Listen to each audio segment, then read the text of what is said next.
que a gente vai fazer agora, ela nasceu de um trabalho que foi concebido durante uma discussão sobre como falar de relatividade para aluno do ensino médio lá do Cefet, que é uma coisa que a gente já, um desafio que a gente já está enfrentando há um bocado de tempo, né? A gente tenta, no último ano, apresentar a física moderna para os alunos e tem uma série de dificuldades envolvidas nesse processo.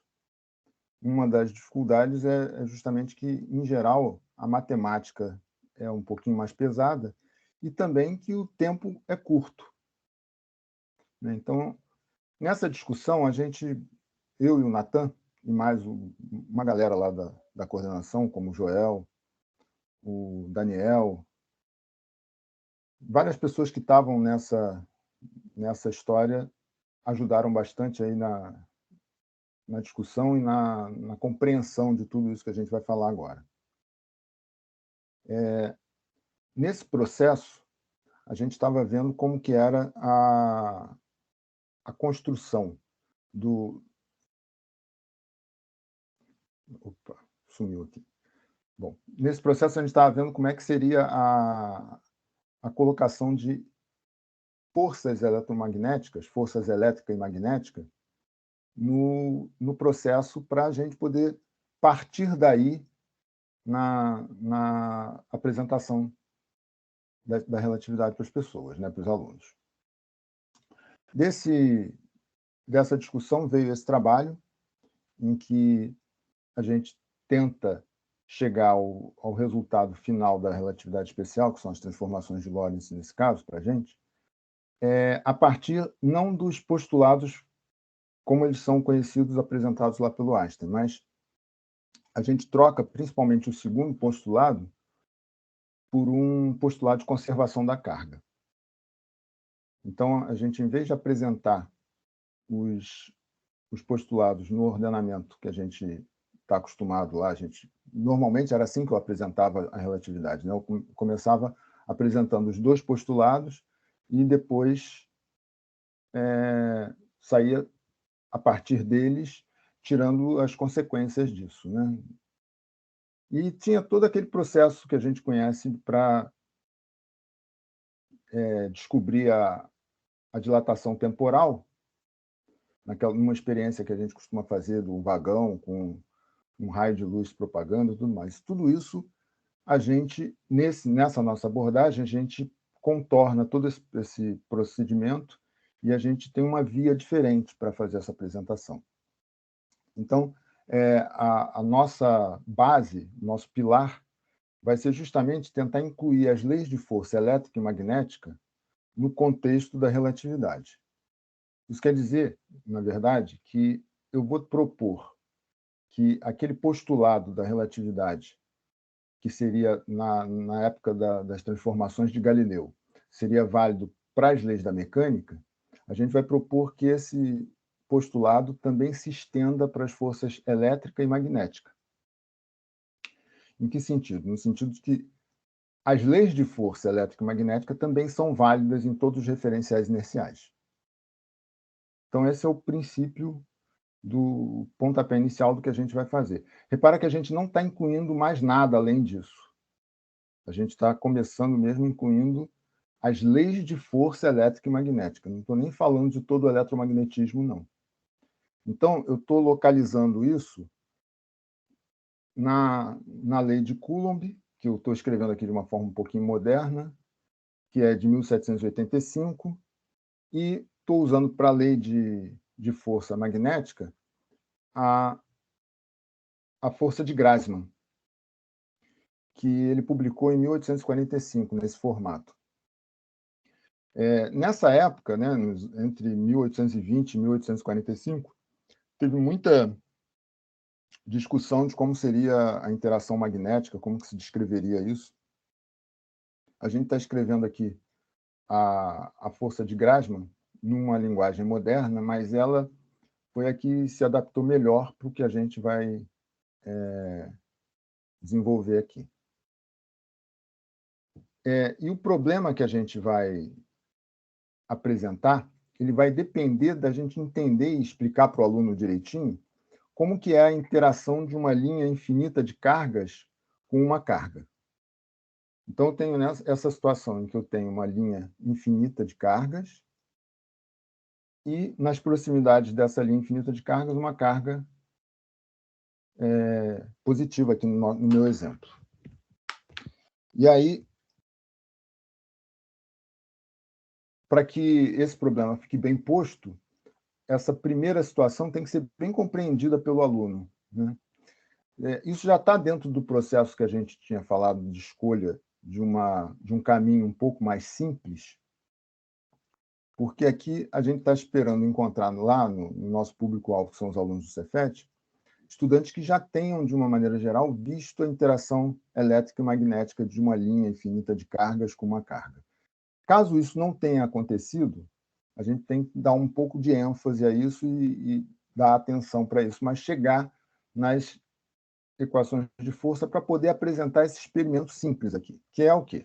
O experimento que a gente vai apresentar primeiro aqui agora, ainda uma preparatória para o que vem a seguir, ele está propondo que a gente enxergue essa situação em que tem uma carga próxima a uma linha infinita com uma densidade lambda, e essa situação ela vai ser observada do ponto de vista desse referencial S, em que essa linha de carga está em repouso e a carga Q também está inicialmente em repouso, e também vai ser observado de um outro referencial S' que se move com uma velocidade v em relação ao primeiro. Nessa situação, em S, a gente vai observar uma força de repulsão, que eu chamei de Fe, aqui, né? E que essa força vai ter essa expressão aí. Vai ser uma força de repulsão que sai daquela expressão que a gente tinha para a força de Coulomb. E, nesse caso, a gente já tem aqui uma coisa importante de que a gente está supondo que vale o princípio da superposição, né? A gente tinha aquela expressão de força para uma carga localizada num ponto, uma carga pontual, e outra carga pontual, e aqui a gente está usando isso para uma distribuição. Então, a gente já está usando aqui, de forma um pouco escondida, o princípio da superposição, e a gente fez a soma de todas as forças de elementos aqui dessa linha de cargas, e o conjunto de ações de cada um desses elementos resultou nisso aqui. Só para a gente ter uma ideia, normalmente, quando a gente está falando disso para os nossos alunos lá do Cefet, às vezes a gente consegue, eu, por exemplo, em geral, consigo tentar colocar isso a partir da lei de Gauss. Então, a gente consegue dizer qual seria a força de uma linha de corrente, de uma linha de cargas, desculpa, numa carga pontual, a partir da lei de Gauss, a gente consegue tirar essa expressão. Nunca fiz, eu acho que o Joel já tentou fazer isso fazendo a integral, não me lembro se o Joel fez isso integrando. Mas a gente faz usando a lei de Gauss. E aí essa é uma base importante. O estudante tem que ter esse conhecimento de que a força de repulsão de uma linha infinita de cargas numa carga pontual nas proximidades dela vai ter essa expressão aqui. Do ponto de vista de quem está em S', a situação é que agora não mais vai estar em repouso nem a carga, nem a linha de cargas, todos os dois vão estar com uma velocidade v', que está indicada aqui. E aí, além da força elétrica, que vai continuar existindo, uma força de repulsão de natureza elétrica, tem também agora uma força de natureza magnética, que essa vai ser de atração. Então, aí a gente já consegue, a partir desse primeiro exemplo bobo, a gente já consegue mostrar uma coisa muito estranha, muito esquisita que acontece quando a gente supõe que valem as leis de força em todos os referenciais inerciais. A gente está vendo aqui que uma coisa inédita que antes a gente não tinha no contexto da mecânica clássica, que é o surgimento de uma força extra. Uma força que num referencial não existe e no outro ela aparece. Então, essa situação de uma força que depende do referencial para ser observado, ela tem que ser notada que, se você aceita que isso vai acontecer, tem aí um caminho sem volta agora para a interpretação do que a gente vai entender de tempo e espaço, e isso a gente vai mostrar agora a partir de uma outra experiência um pouquinho mais complicada. A gente tem que, nessa primeira, chamar a atenção disso. Olha, apareceu uma força nova. E isso é uma coisa que está fora do contexto da relatividade que a gente estava acostumado a usar na mecânica clássica. A relatividade de Galileu, na mecânica clássica, não trazia para o cenário novas forças, porque a gente não tinha leis de força que fossem fundamentais, que dependessem da velocidade. A lei de força magnética, que depende da velocidade relativa entre as cargas, ela traz essa novidade para a gente. Então, aí já está todo o problema já anunciado. Então, a gente vai para essa outra experiência um pouquinho mais complicada, porque agora, em vez de uma linha de carga, eu tenho duas.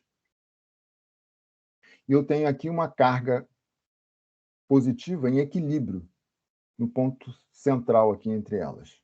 Um ponto equidistante das duas linhas de carga tem uma carga aqui em equilíbrio. Essa experiência também simples, mas com mais um personagem aqui, ela vai ser também observada por dois observadores em dois referenciais. Um referencial S, que vê essa linha 2 em repouso e a linha 1 com uma certa velocidade, que está indicada aqui da esquerda para a direita, uma velocidade v.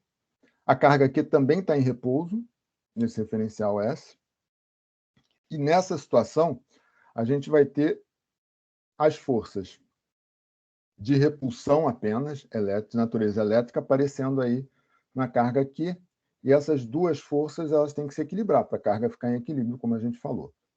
Com isso, a gente conclui que aquelas duas expressões de força entre carga e linhas de carga infinitas têm que ser iguais. E aí a gente vê que, nessa situação, eu tenho o Q pode cortar aqui, todo esse denominador também pode cortar, a distância R é a mesma entre a carga e as linhas, e aí sobra essa expressão de que a densidade vista de S, do ponto de vista do observador em S, para a linha de cargas 1, tem que ser igual à densidade também observada por esse observador no referencial S para a linha de cargas 2. Eu vou chamar esse λ1 visto em S e o λ2 também visto em S de lambda, porque eles são iguais. Essa é a visão do observador que está aqui solidário a esse referencial S. Aí a gente vai ver o que vai acontecer agora na situação do observador em S'. Em S', o que está acontecendo é que a linha de cargas 1, que antes estava com uma velocidade da esquerda para a direita v, ela agora está em repouso. A linha de cargas 2, que estava em repouso, agora ela está com uma velocidade menos v, da direita para a esquerda.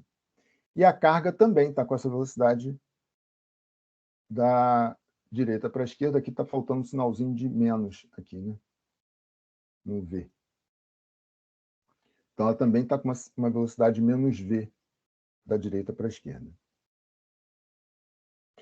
Nessa situação, a gente vai ter a presença de forças magnéticas, uma força magnética aqui, entre a linha de carga 2 e a carga que está em movimento. Então, aqui tem cargas em movimento na linha de cargas 2 e a própria carga que está em equilíbrio no meio das duas linhas também está em movimento. Então, vai ter presença de força magnética aqui nesse cenário.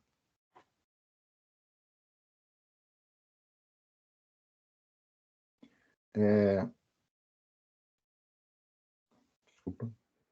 Está aqui, né? A força vai ter uma força elétrica, conforme eu falei, da linha de cargas 1 na carga que está lá no meio das duas linhas. Eu desenhei essa força aqui vermelhinha aqui. E vai ter uma força elétrica e uma força magnética por conta da linha de cargas 2. A linha de cargas 2, além de repelir eletricamente a carga positiva, ela vai atrair com a força magnética essa mesma carga positiva. E aí, então, o que eu vou ter que somar agora, para garantir que essa carga esteja em equilíbrio, vai ser essa força aqui, por conta da linha de cargas 1, com essas duas da linha de cargas 2, exercendo na carga aqui.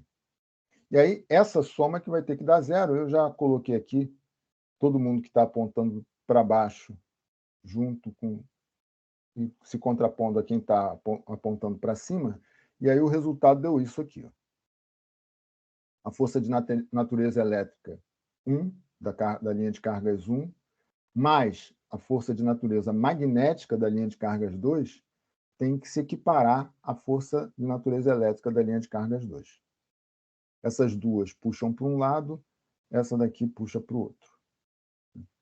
E aí eu escrevi essa expressão aqui, explicitei quem são cada um desses caras, cada uma dessas forças, e aí está essa sequência aqui que eu tenho que garantir que vale. Essa equação tem que valer para a minha carga estar em equilíbrio.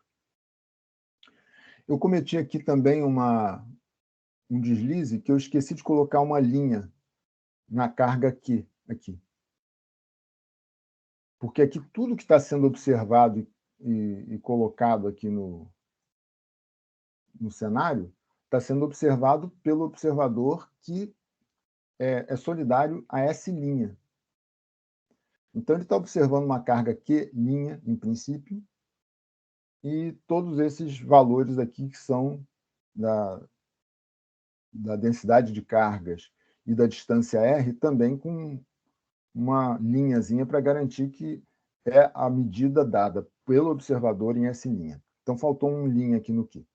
Só que isso não tem problema, porque está aqui em todos os termos dessa equação e ele vai ser cortado também. Né? Daí eu posso cortar todo mundo que aparece em todos os termos da equação, e o que eu tenho como resultado disso é essa expressão mais simples aqui. Eu tenho, novamente, uma coisa esquisita aqui, né? Que, se a gente lembra bem, as densidades de carga das linhas eram iguais no referencial S, e agora elas não são mais iguais. As densidades de carga das duas linhas vistas do ponto de vista desse observador no referencial S', elas não são iguais.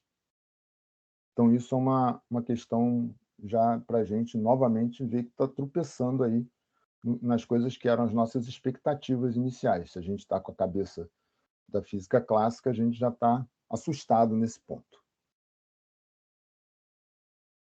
A gente pode definir uma constante C, para simplificar isso aí, chamar esse ε0 e μ0 de 1 sobre C2.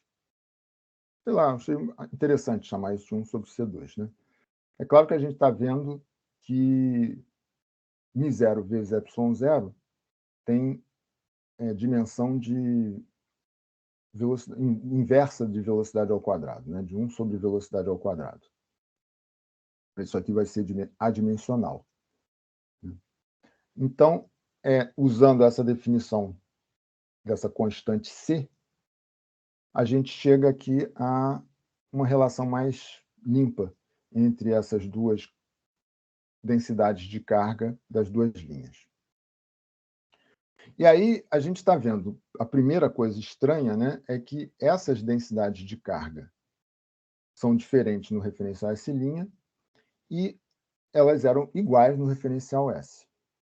Daí a próxima etapa minha aqui vai ser tentar relacionar a densidade de carga, por exemplo, da linha 1 no referencial S com a densidade de cargas da linha 1 no referencial S'. Tentar fazer uma conexão entre essas duas medidas. Eu já sei que elas não podem ser iguais, né? Eu já sei que vai ter alguma coisa diferente entre elas, porque antes as duas eram iguais, agora não são mais. Então, a gente já viu que a coisa ficou mais complicada. A suposição que eu vou fazer é que no referencial em que a densidade, a linha de cargas, está sendo vista com um movimento com uma velocidade v, que neste referencial ela vai ser igual a uma constante, que deve depender das velocidades relativas aí entre os referenciais, vezes o valor da densidade de cargas medido no referencial onde a linha está em repouso. Repara que isso aqui já tem uma suposição aqui de linearidade, né? Isso quer dizer que, por exemplo, se eu dobrar a densidade de cargas no referencial de repouso, a densidade no referencial com velocidade v, ela deve dobrar também. Isso já é uma hipótese simplificadora, né? A gente está supondo que a gente tem essa relação linear do que vai ser medido num referencial pelo que vai ser medido no outro. Fazendo essa suposição aí, de que no referencial em que a linha está em movimento, eu tenho essa relação gama vezes a densidade no referencial em que ela está em repouso, a gente chega nessas duas situações aqui, né? Porque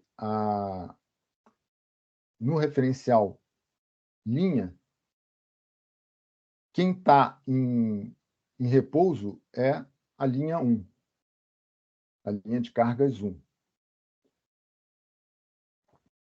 A linha de cargas 1 está em movimento no referencial sem linha, no referencial S.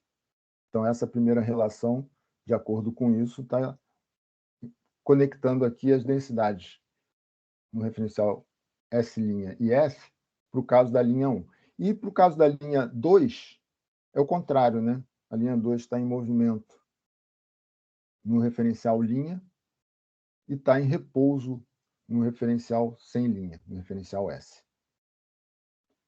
Bom, fazendo isso aqui, substituindo essas relações lá naquela expressão que a gente tinha para as densidades de carga no referencial S', a gente chega nessa primeira relação aqui e, finalmente, a gente descobre quem é gama,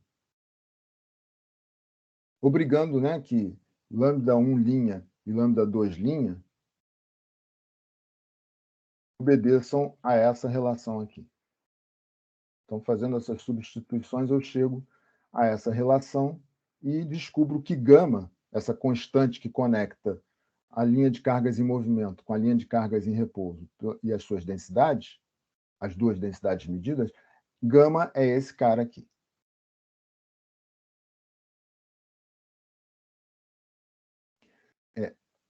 Essa, claro, quando a gente fez essa conta, a gente ficou feliz, né? A gente está, portanto, com uma relação dizendo que a densidade de cargas da linha em movimento é igual à densidade de cargas da linha em repouso dividido por essa expressão aqui, por essa raiz de 1 menos V2 sobre C2, que a gente está conhecendo já, né? Todos nós conhecemos bastante essa relação. E aí vem a necessidade da gente relacionar agora a densidade com as grandezas que a gente mede. E a densidade de cargas, ela é calculada a gente colocando o comprimento da linha, que é um comprimento infinito, quer dizer, muito grande, e a carga total dessa linha, aí comparar essas coisas, né? Então, se eu divido a carga total que está distribuída na linha pelo comprimento da linha toda, a gente tem essa densidade aqui. E aí, para a gente discutir isso agora, a gente precisa decidir quem desses caras vai variar. Porque uma vez que a densidade é igual a carga sobre comprimento, e essa densidade ela muda de um referencial para o outro, uma dessas duas grandezas, ou carga ou comprimento, tem que mudar. E aí a nossa escolha nessa hora é dizer que a carga não muda. A carga é a mesma. E isso vai entrar como segundo postulado nosso. Essa não é uma conjectura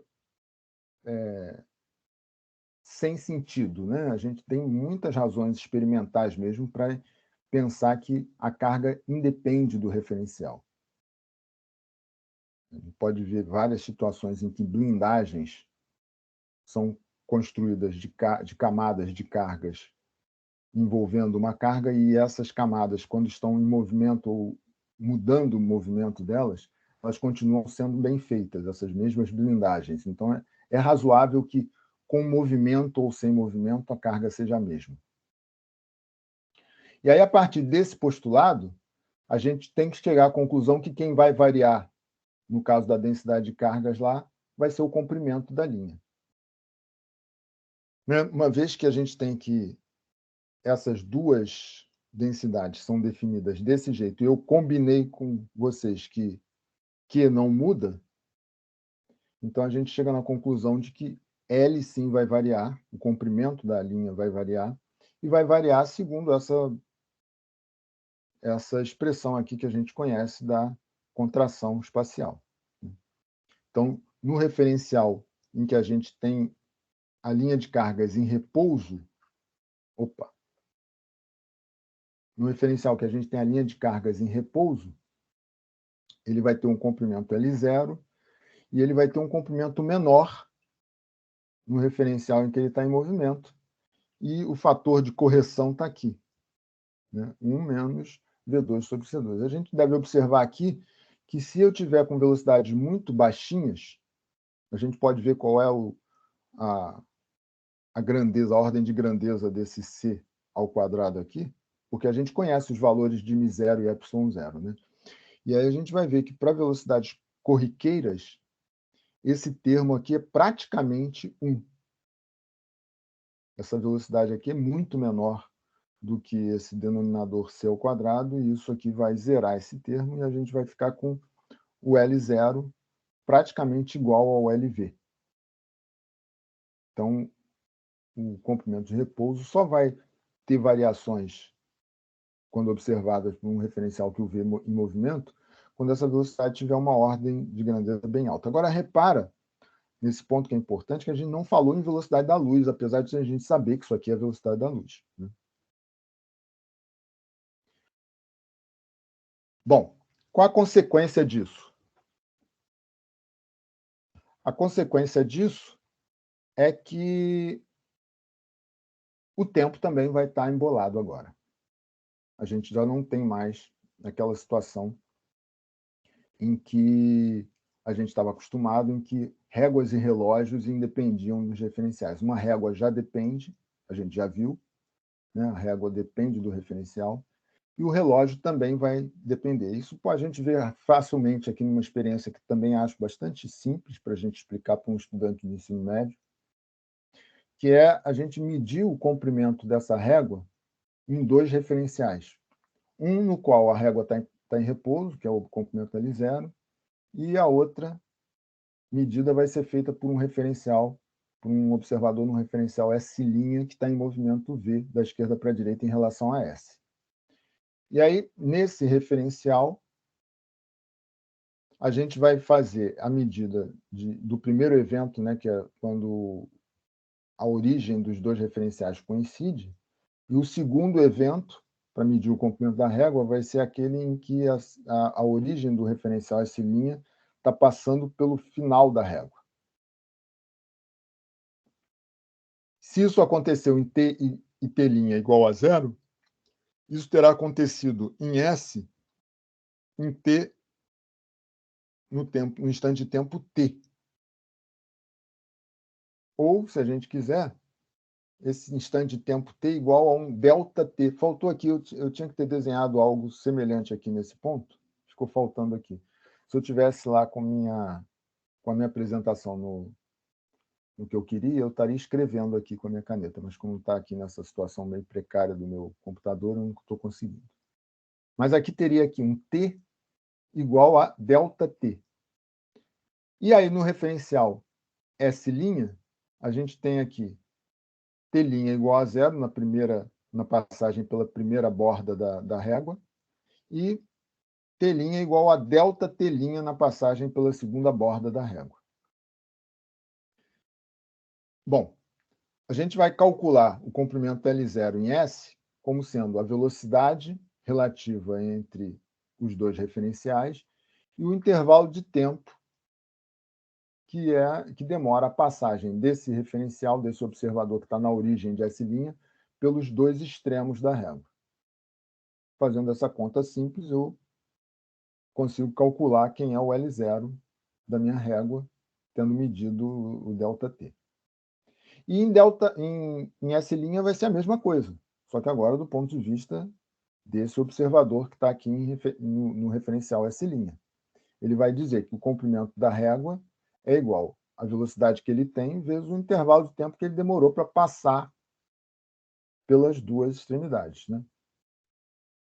Então, isso vai ser a medida que ele vai dar para o comprimento da régua do ponto de vista dele. Bom, isso me garante que ΔT vai ter essa relação com ΔT' e, portanto, eu tiro uma relação de ΔT com ΔT', que é aquela que a gente conhece da dilatação temporal. Novamente, chamando a atenção que em hora nenhuma aqui a gente falou em velocidade da luz, em hora nenhuma a gente tratou o segundo postulado lá da relatividade de 1905.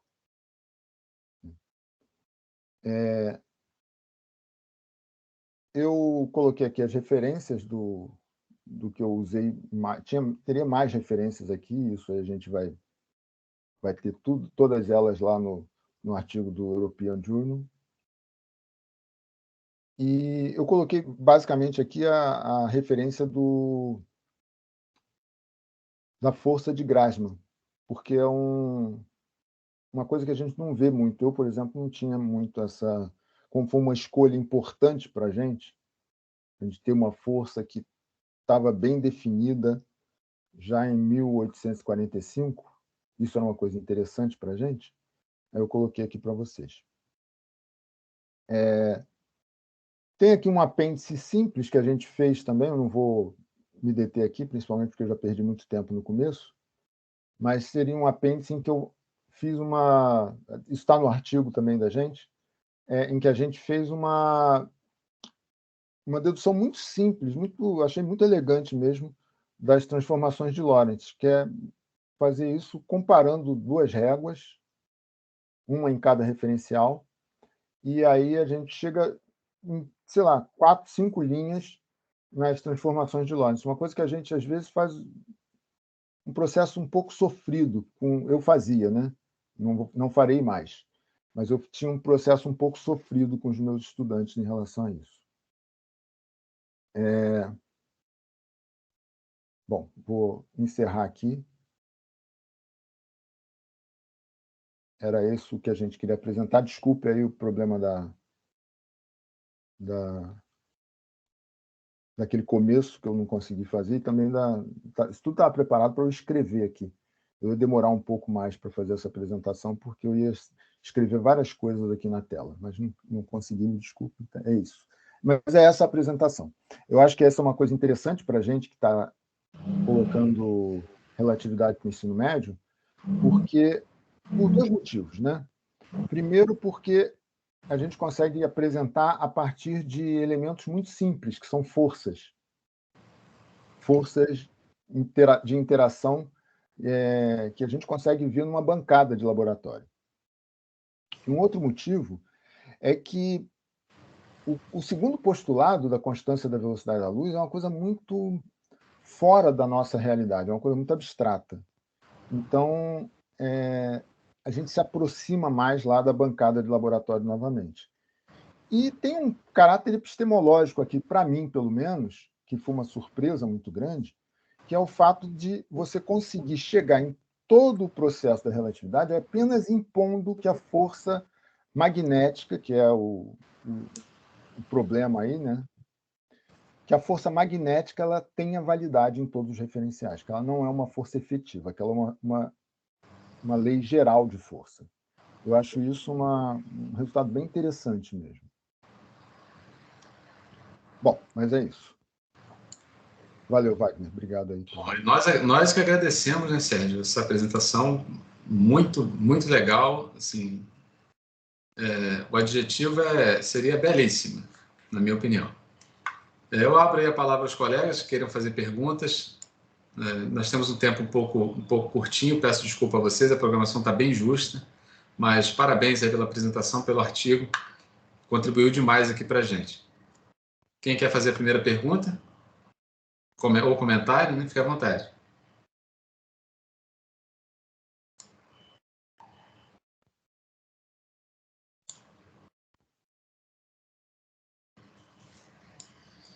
Joel, nós temos que sair daqui a pouco para outra mesa.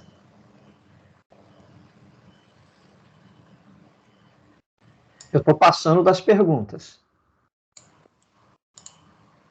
O que eu podia falar que é um trabalho que eu acho muito bonito, sou fã já há algum tempo, já conhecia um pouquinho e vou assimilar. Eu possivelmente vou ter que fazer algumas trocas no meu caminho, mas aí eu converso com vocês depois. Não tenho pergunta de imediato, não.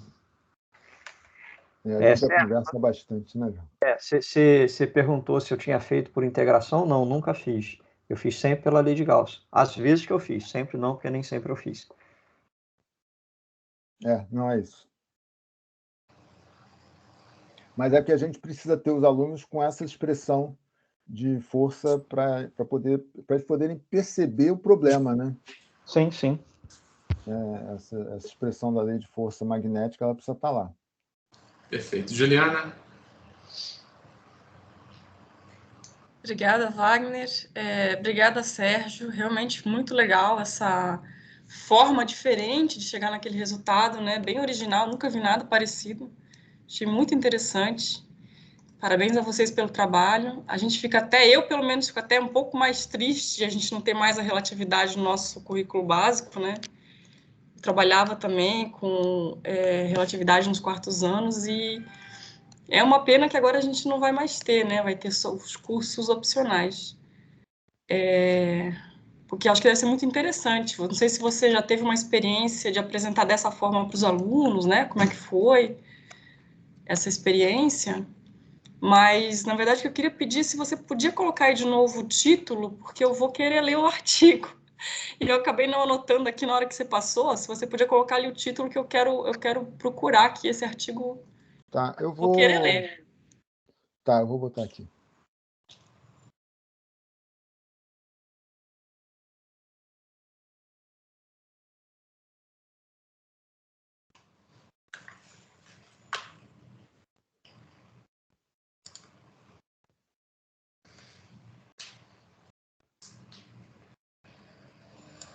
Mais alguma coisa, Juliana? Juliana, apareceu aí para você, não? Apareceu, até a professora Carolina já colocou aqui no chat. Eu coloquei o link no chat. Já apareceu aqui o link direto. Muito obrigada, Carolina. Obrigada, Valeu. Sérgio. Valeu. Valeu, obrigado. Rodrigo?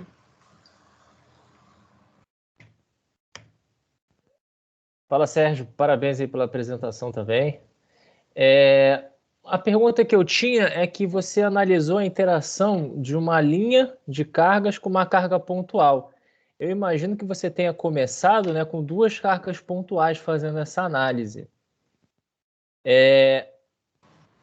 Você fez realmente com a análise com duas cargas pontuais e mudou por algum motivo, ou você já partiu dessa análise de linha com carga pontual? Então, quando eu comecei a fazer o trabalho, eu pensei no problema da linha de cargas, foi a motivação inicial para fazer o trabalho, porque estava pensando em explicar essa situação de duas forças em vez de uma só, dependendo do referencial. E aí eu falei, poxa, caramba, tem um problema aí, tem uma... eu esbarrei mesmo nisso na hora de tentar explicar para mim mesmo quando estava preparando a aula, né?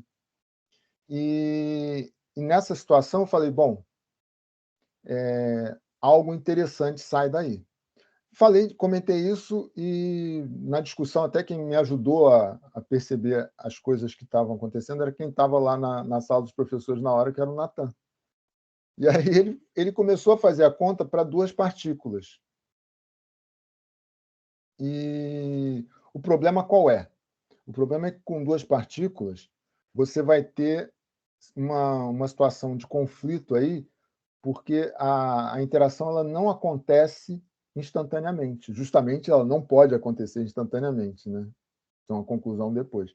Mas como fazer a interação vista de dois referenciais, um em movimento e outro em repouso, entre duas cargas que estão em movimento? A gente tem uma situação complicada, porque no referencial que vê as duas cargas em movimento, você vai ter que entender qual é o campo que está chegando naquela carga agora, uma vez que a fonte está se movendo. A fonte de interação, né? Uma das duas cargas está influindo na outra, e a outra está influindo na uma. Essa situação... Aí com a carga infinita, né, você elimina esse problema, infinita, né? eu elimino Entendi. esse problema. Aí por isso que eu coloquei a linha infinita na história. Legal. Era essa não, porque eu imaginei que a primeira tentativa sua fosse com a carga, né? Porque era uma coisa mais simples, né? Duas cargas pontuais. E aí, mas por conta disso que você falou, né? A tendência natural era passar para o... A situação ser infinita e ser de equilíbrio era importante para a gente, né? Porque aí você eliminava esse problema de você ter pontos do espaço diferentes como fonte do campo, né? É um problema que nem é muito fácil da gente encontrar. Como é que é o campo visto num referencial inercial, onde a carga não está em repouso? Como que é o campo elétrico? Tem até uma expressão, né, que aparece nos livros, mas eu tinha um professor que ele falava que essa expressão não podia escrever na frente dele, que você tomava um 0 na hora. Então, já vi um monte de gente falando, tal livro escreve assim, mas está errado. Aí o outro fala, não, mas você que é burro. Não sei o quê. Tem um monte de coisa assim. Mas realmente não é uma coisa simples. E esse problema foi totalmente eliminado quando eu coloco a linha infinita, né? Show. Aí parece que complica, mas ele simplifica tudo, né? Simplifica tudo, Legal. Legal, Sérgio. Parabéns aí de novo. Pô, fiquei impressionado aí com essa abordagem. Muito boa mesmo. Foi uma surpresa. Eu acho legal também do ponto de vista epistemológico. Eu estou te falando, tem uma coisa que é um resultado importante, que você mostra que todo o eletromagnetismo sai de... Claro, tem algumas considerações a mais, né? Essa frase é mais bombástica do que a realidade. Mas todo o eletromagnetismo sai da consideração de que valem as transformações de Lorentz mais a força de Coulomb. Força de Coulomb mais transformações de Lorentz, você tira todo o eletromagnetismo. Aí o que a gente viu? Que as transformações de Lorentz saem da força de Coulomb mais força de Grassmann. Então, todo o eletromagnetismo e relatividade estão nessas duas forças. Isso, do ponto de vista epistemológico, para mim, era uma surpresa. Eu não sabia disso. Eu não imaginava isso, entende? Eu fiquei surpreso. Caramba, é assim? Né? Eu não sabia disso. Sérgio, os detalhes a mais que você referiu é a conservação da invariância da carga, né? Basta isso só, né? Sim. E dizer que o monopólio não existe, para a gente chegar no eletromagnetismo que a gente tem, né? Se a gente colocasse uma fonte... Hein, Antônio? Se a gente colocasse uma fonte de campo magnético também, a gente chegaria a coisas mais completas, né? Uma simetria mais completa. Sim, a gente vive num caso especial. Pois é. Mas eu achei que isso era muito, muito fora do que eu esperava também. Eu não sabia disso. Ingenuidade minha também, né? Eu vejo que isso não era um desconhecimento total. Mas eu não tinha essa expectativa de que todo o eletromagnetismo e toda a relatividade já estavam naquela suposição de que, bom, tem essa aí que o Antônio falou, né? Que a carga se conserva, mas daquelas duas leis de força serem leis de forças gerais, que valem em todos os referenciais. Isso é uma... Legal. Sérgio, desculpa interromper, Antônio, pode ficar à vontade. Não, nada. Não é bem que a carga se conserva, que ela é invariante por mudança de referencial. Desculpa, eu falei errado.